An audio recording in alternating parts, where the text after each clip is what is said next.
go. Evan, lead us off here, Evan. Continuing on with this episode of Coastin' with Piv and Finer, we are now joined by an ECHL legend as well as a head coach around the league. It is the head coach of the Indy Fuel, Doug Christiansen. Coach, thanks for joining us here on Coastin'. Thanks so much for having me. Appreciate it. Thanks for the kind words. Well, it's obviously a strange season, and you guys are lucky to be underway just when you see that your team is playing and other teams around you are playing in the ECHL, but there's really no one else playing right now. How lucky does that make you as a coach and as well as just a person involved in hockey that you guys have this opportunity to play during, this very strange time? I think it's been great. It's great exposure for our players. It's also been nice as a coach to be able to pick up the phone and you don't have to worry about other people's practice or game schedules to see if they're playing, to be able to pick other people's brains as to what they're doing. It's also been great for our players in terms of their exposure to our affiliate. Mark Bernard, the assistant GM, has been able to watch our games on a 70-inch television at home and be able to really get a sense of who our players are, how we play. So all those things I think are fantastic, and we want to make sure that we're continuing to give our players a platform to succeed and move on to higher levels as they develop in their career. And no better time to do it than when no one else is playing it. So now that people start to get going, that part's great too because it creates those opportunities. Second year in Indy, the team was doing pretty well before this all shut down. So how did it feel for you? You're going through your first year with a new organization in Indy after coming from Manchester, and then all of a sudden you have to stop in March like the rest of the world. Well, I think the part that was hard for us in March was the fact that we were 5 games under 500 the first week of December. And it was not dissimilar to my team in Manchester when we started a little slow and then we really started playing our best hockey towards the playoffs. And just like the season in Manchester, we felt if we got in, which we were going to be pretty good. And so I felt all of our players, we had that inertia, we had the momentum, we had that confidence. And then like the rest of the world stopped. And our season ended, and there was a tremendous amount of uncertainty, anxiety, and for our players and everybody else to not know what was going to happen.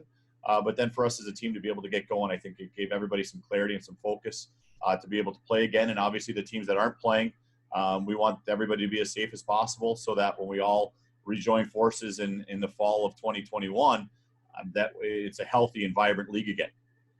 With the season ending or being canceled in March, there's not a lot of closure for guys, especially older guys. And did you see the guys that came back to Indy, the returners, did you see they had that extra drive because there was no, closing of the book from last season? It was just more of an abrupt end. I thought the best analogy I heard was it was a 100-yard race in an 80-yard building. And you're going as fast as you possibly can and just boom, it was done. So I'll answer that question in 2 ways. Number one, I feel really bad for the guys like Craig Wizymirski and Michael Doherty and Sam Kirker and guys who played for me in the past who, especially in the case of Wiz and Michael Doherty, really expected that to be their last year. And one of the things I always thought was so important for me as a player was to have that closure. You put so much into the game, and to have that night, whether you win or you lose, that it's over and you hang up your skates and you feel that weight of your shoulder off. And for those guys who didn't get that, I feel really bad for them because it's an important thing for life. The second thing is for the players coming back, I think that they were really appreciative. Everybody says, play it's like your last shift, play like it's your last game. And as we kind of were joking before the show, how cliche that can often feel. But there's a reason why people say that. And for me as a player, I started a shift and I never played another one because I had a career-ending knee injury. And so for me, it was a reality that I could express to players. But now every single athlete can know what that is. And for the players to be able to come back and be one of the few teams playing, they're appreciative of every single practice and every single day they're at the rink because they know that that's not something that's guaranteed. For your hockey operations staff, what obviously is different this year is the number of safety protocols that are being put in place in not only the ECHL, but leagues around the world. What do you appreciate about the way your front office and your hockey operations has approached the safety aspect in keeping players healthy this season? We probably spent 80 hours on it, not joking. we spent weeks and days going through everything from, do you serve coffee in the locker room? Do you have shared deodorant, which is normal in terms of spray deodorant for the guys? What do you do for your practices? Do you spread guys out into different dressing rooms? Where do guys sit? Who should they live with? How do you get your meals on the road? This is probably the longest in the month plus we've been doing this that I've been in my office without a mask, and I got my hand sanitizer there just for this interview alone. It's very different, and it changes the landscape of how you do everything. But as I tell the players, it didn't matter how good Reading's power play was on April 1st of last year. It didn't matter how good Adirondacks power play or Indy's power play was on April 1st last year. Because if you don't have COVID right, you don't have a power play that matters, right? Because we all ended March 10th. So to me, the number one thing you have to get right is the coronavirus, and everything else after that falls in line into the normal thing. But it's really tough. It's a tremendous amount of work, and it's a tremendous commitment. And I'm really proud of our players and staff, how they've handled it, because it's a lot. I know a lot of minor league hockey teams, traveling together, you become somewhat of a family, a brotherhood in a sense. Do you see any sort of struggle this year because it's so tough to kind of get close to your teammates and close to, your players to kind of get to know them and get that chemistry going? Did you see that maybe a little bit of a rough start off the jump because things are so different, guys being socially distanced and not be able to do the same routines that they're used to be able to do? It's tougher, no question. If I said to you, you're going to a wedding and you're going to meet the in-laws of the other family, and it's the first time you're ever going to meet them, but you're all going to have to wear masks. You're all going to have to be socially distanced, and there's going to be no party afterwards. How would you feel about your connection with your in-laws after that wedding? You just wouldn't have the same feeling as you would if you're listening to Journey at 1 a.m. and having talked to him at dinner the whole night, right? It's just, it's different. But that doesn't mean that you couldn't have meaningful conversations during that time. That doesn't mean that you couldn't share a special moment, bringing everybody together, but it is different. And I think that's, to me, the part where the players themselves and the coaches, we all have to be cognizant of, okay, the first and most important thing is that we remain healthy.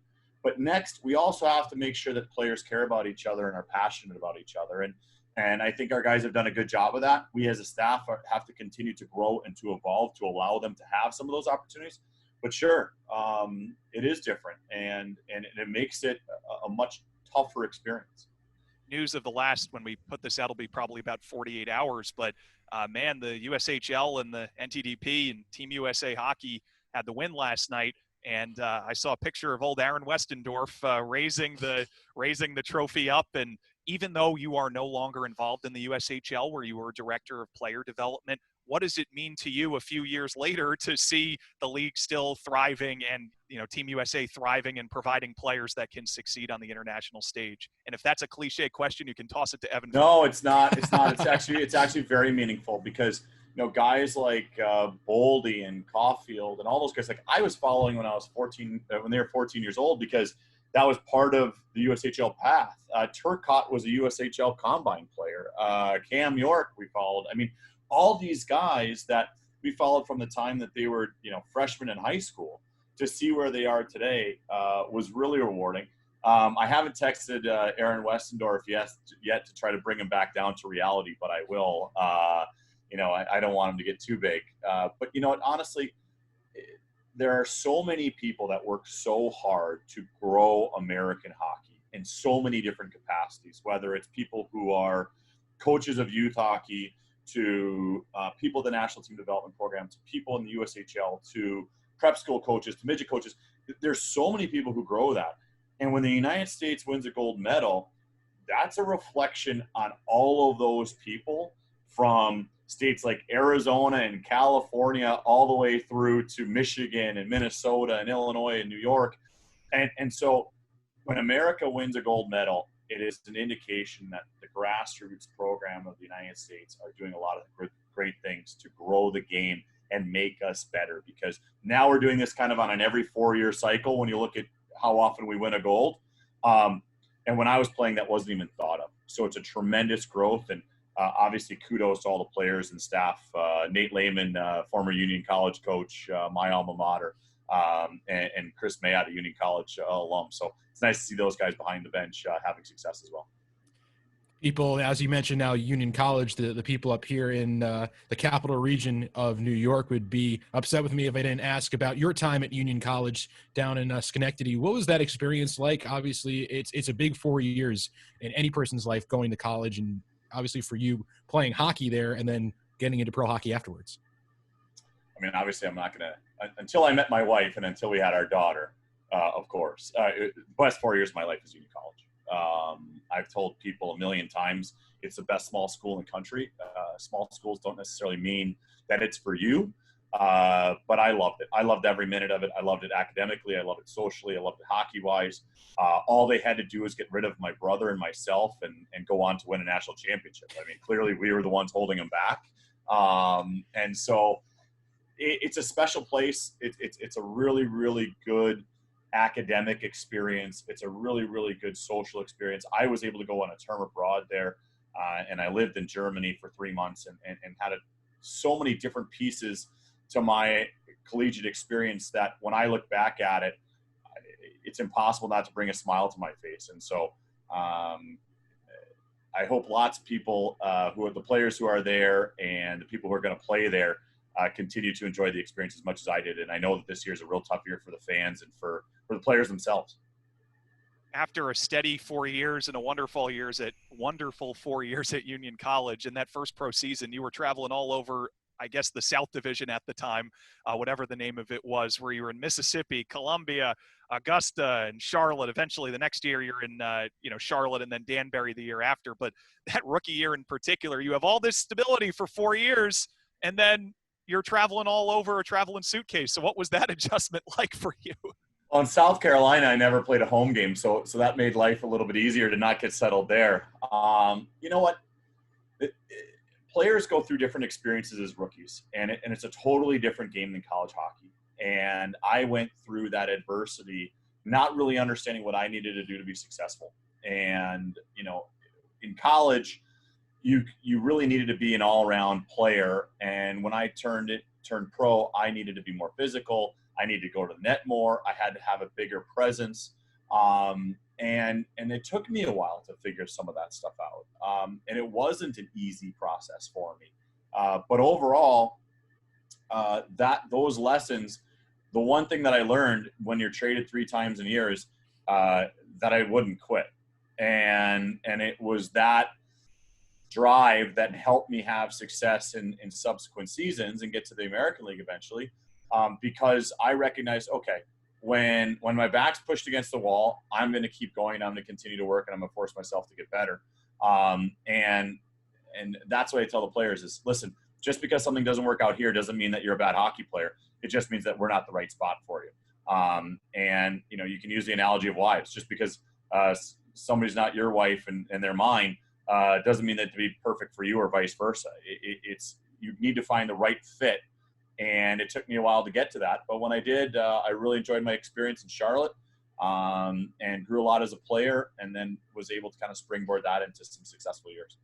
When you were in Reading, the Royals were 5th year, 6th year of the franchise's existence, and the old Sovereign Center, now Santander Arena, was one of the more hopping places in town, and hopefully it can continue to be restored. Attendance was way up in the past year for the Royals, but in some senses, the Royals were the place that you spent the longest place in your North American career before your career in Europe. So tell us about your favorite spots in Reading. What'd you enjoy about the wonderful, beautiful city of positive change, Reading, Pennsylvania? One, I actually loved my time in Reading. It was the best year of my career in North America, no question. I enjoyed Carl Taylor as a coach. Obviously, the coach in Milwaukee, he's a tremendous amount of success. Won't be long until he's in the National Hockey League. I think it was called the Speckled Hen was my favorite restaurant. I don't know if that's still there. And Third and Spruce, I think, is where the team went after games for dinner and maybe a beer afterwards.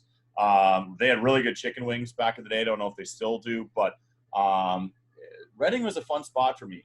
For me, it was a hockey environment. You had hockey crowds. They were into the games, and there was a vibe downtown when there was a home game. And that was a lot of fun. And so for all of us who played there, we look back really fondly at our experience in Reading. And for me, it was a fantastic career. It was a career year. So you get that time in Reading, you spend a little bit more time, playing around, going into the a couple call-ups to the AHL, and then you go overseas. You start out in Italy, and then you go over to Cardiff, and then you see that Edinburgh rather. And what kind of jumped that decision for you? You said, okay, maybe my time here in North America playing hockey is done. Let me go overseas and see what it's all about. So I had always said to myself, as long as I was progressing and growing as a player, I was going to keep playing, and then eventually I was going to move on and use my education and get a real job. And I was going to go to law school. That was my plan. I'd worked for Bobby Orr as an agent, as an intern a lifetime ago now. And so when I started that season in Manchester in the American League, and I was sent down right around Thanksgiving, I pushed and I pushed and I pushed, and it just wasn't going to go back up to the American League. And it was at that time that I decided, okay, I'm going to go to Europe. I've always wanted to do it. And one of my best friends was playing in Italy, and he called me up and said, do you want to go? And they needed a first-line right wing. I went there, and the team was in 6th place when I arrived. We finished in 3rd. We had a really good group of guys. It was a beautiful, beautiful spot. And we touched on it earlier with Craig Wizimirski and Michael Doherty. I took that famous Wayne Gretzky picture where he's hanging up his skate, and I took it for myself to keep it, and it's in my house now today as a reminder of, I had every expectation of hanging up the skates. And I was lucky that I told my agent at the time, I said, hey, look for head coaching jobs or look for coaching jobs, see if anything's out there. I've always had the itch. And 3 weeks later, he called me up and said, I've got a head coaching job for you in Edinburgh. And I was floored and was 27 years old and got my first head coaching job. And here we are today, a number of years later, and having had the opportunity to be in lots of different places and learn a lot. And I loved my time at Edinburgh. It was fantastic. What's the typical big game, need to win atmosphere of a game in that league? I'll tell you one thing. The fan bases in the UK, the one primary difference is versus the ECHL or American League and the UK is you are the top league in the country. We are on television, on regular television. We are, in capital cities as the hockey team. And so the attention and the notoriety and the publicity that you get in those areas, although it's much more of a niche sport, it's not like soccer where you're Man City or Man U, but the people who care are all in. And they're tremendously passionate. In Belfast, in Nottingham, in Sheffield, in Edinburgh, a big game, there's a vibe the way that you would go to a college football game or a college hockey game, or the way that you would go to a Stanley Cup playoff game. And because the regular season is the most important thing, every game's like that. You lose a game in October, and it feels like you lost the Stanley Cup. And there's always that energy. And so the fans are into it. It's loud. And in some of the places we had some success, we got to play in some big nights, big crowds, big atmospheres. And those buildings were rocking and a ton of fun. And the fan bases were they lived and died by their team. It was a very unique experience. So once that time in Europe comes to an end, you find your way back to North America in the ECHL with the Manchester Monarchs. What sprung that decision? You made the decision to go overseas, and now you come back. Just right timing, right situation. What was the So process? I was in Sheffield, and I was the head coach of the national team. And that final season in Sheffield, my father had passed away and my mom had cancer. And I just had made the decision that my time in the UK was done. It was time to come home, and I'd already been away from home, an ocean away for one parent passing away. I wasn't going to do it for two. And so I moved home, and I was really fortunate. Bob Fallon hired me to be in the USHL and allowed me to live in Milwaukee, even though the office is in Chicago, and was able to commute back and forth and be with my mother in the final stages of her life. And The USHL was really had a clear-cut vision, and the gold medal that we talked about earlier is part of that, which was to be the best development league in the world. And it was fun to see the league take the step from, oh my God, it's the first time ever in NHL history that the USHL leads the league and leads all leagues in NHL draft picks, to that's all happens regularly now. And so that's what brought me back. And it was fun to see hockey back in the United States after being abroad for 7 years. Manchester, 1 year there. I didn't even think of it when I asked earlier about the season ending in early in Indy, but there's some adversity there in Manchester in that you go there and maybe you think you're going to be there for a few years or definitely more than one, but you find out right after the season ends for the Monarchs that, hey, they're closing up shop. And Evan and I both love Manchester, one of our favorite road cities. It's a great city, a great town. Hope they get pro hockey back. But what type of adversity did you face? And you have your first year under your belt. The team was pretty good in Manchester, really good. And now all of a sudden you yourself are going job hunting again. Yeah. Well, Manchester was great in terms of giving me the opportunity. And Rich Seeley had left a really good foundation from which to build. And we had a really nice team. And, Mark Casper, the owner, and Brian Cheek obviously put me in a position to have success and give us all the resources to do well. And unfortunately, the crowds and the revenue coming in was not a sustainable model. And you could see as the season wore on, the number of the amount of people in the building, and you knew in the back of your head, geez, this is tough. We're going to be losing a lot of money. And so when it did happen, obviously it was frustrating. It was great for me to get into coaching and get back into coaching. But when we lost and I found out a week later, needless to say, I was extremely disappointed. But I did think that given the amount of revenue that was coming in and the fans that were coming into the building, that was a possibility. And really, really fortunate to fall on my feet. Pro coaching jobs are hard to come by, and to be able to get one shortly thereafter was great. And it was because of the success and the work that the players put in that season that allowed me to be able to be interviewed at all, and then obviously be hired here in Indy. I mean, that year, 2018-19 for Manchester, you guys turned everything around pretty much halfway through the season, and then added a few more pieces at the trade deadline that really sprung you guys in. I know you beat the Thunder in the first round pretty convincingly. When you look back at that team and where you guys started to where you ended, how, we kind of mentioned it earlier, but when you look at, from the outside, looking at yourself and the job that you did, bringing in some players that really changed how the team operated, how proud of the team were you?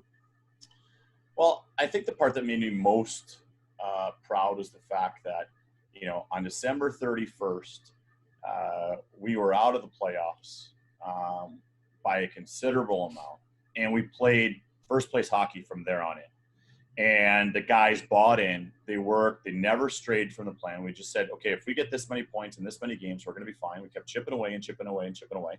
And sure enough, we were able to claw our way in. But not only that, I think that what we were able to do was we were able to develop players. We had more players in the American League than any other team in the league by far.